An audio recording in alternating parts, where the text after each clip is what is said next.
Here's a tactic that all intelligence operatives learn, and it's called elicitation. You use statements instead of questions to get the most powerful information from other people. When a person's being asked a question, it raises a little door in the brain that says, I need to be careful about the answer. If you're responding to a statement, your brain does not have that little security guard that comes out. And so as a light example, let's just imagine you and me took an Uber to get here. And let's imagine you and me we're going to take an Uber back. We get into that Uber and I say, I just read online that Uber drivers were rated the #1 job satisfaction of all the jobs in the country. And I just said a statement and he's going to turn around and go, what? Where did you see this? So that starts a conversation. And then he says, no, it's really bad. I do this, and they take the money and this and this. And then I do disbelief. This is another technique. Disbelief says, no way. There's no way that company would treat you like that. He goes, oh yeah, you will never guess what happened just a couple of weeks ago. And then he just kind of goes into this deep story that he would never tell another client.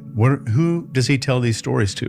Friends. I've made his brain start behaving in friend mode and I haven't even asked any questions yet. And then let's say he goes into a story and then I say, my neighbor's daughter started driving for Uber and she said she saw the wildest things happen in her backseat. And then you're going to hear a story again. And I have not asked any questions. And the way that I teach this is if you and I are standing at the grocery store and there's a young lady over there stocking fruits. And I say, all right, Leon, you've got 60 seconds to go up to this person and find out how much they make for a living. And you're not allowed to ask any questions. So if I went over to her and I said, hey, I'm trying to find the baby carrots. And she starts walking me over somewhere. Haven't asked a question yet. That was a statement. And then I say, I just read on LinkedIn that you guys got bumped up to $22 an hour. That's unbelievable. That's great. Congratulations to everybody here. That's amazing. And she goes, what? We only make $17.50. Everybody does. I avoided that social barrier because there was no question being asked. A different way to do this is called quotes, facts, and figures. And you deliberately say, I saw a YouTube video, read an article, did something that said X, Y, and Z,